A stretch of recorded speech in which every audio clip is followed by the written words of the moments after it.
No mass, nothing that resembled life or machinery. But the radar operator reported brief flickers, momentary blips that vanished before he could lock on to them. Meanwhile, the missing pilot's beacon flickered violently and then went dead silent.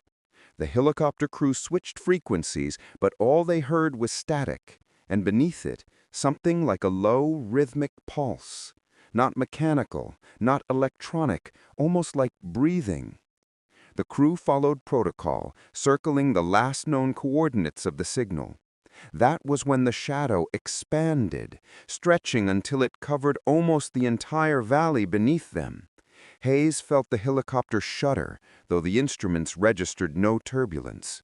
Miller later described the sensation as flying over a living thing, like the air itself had weight. The pararescuemen felt their skin prickle as an unexplained cold seeped into the cabin despite the heaters running at full power.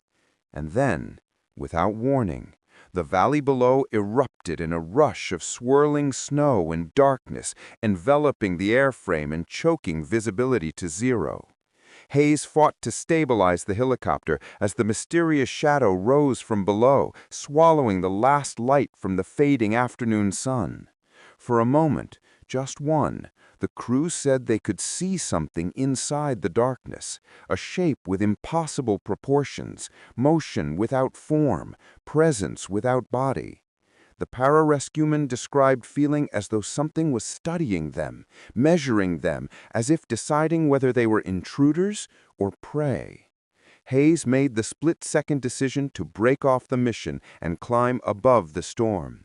The helicopter burst upward through the blinding white, and within seconds the shadow vanished. No trace on radar, no distortion in the instruments, no remaining interference. Just the wind.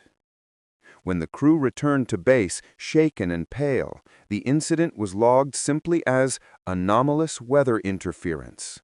Official reports would later reference the sudden storm and equipment malfunction, but none mentioned the shadow that had tracked their helicopter for nearly 3 miles. The missing pilot was found 2 days later, miles from the beacon's location, with no explanation for how he got there or why his emergency signal had behaved so erratically. The rescue crew was cleared for duty, but off the record, each one maintained the same story. There was something out there in that valley, something that watched them, followed them, and moved with intelligence, something they believed did not want to be found. And to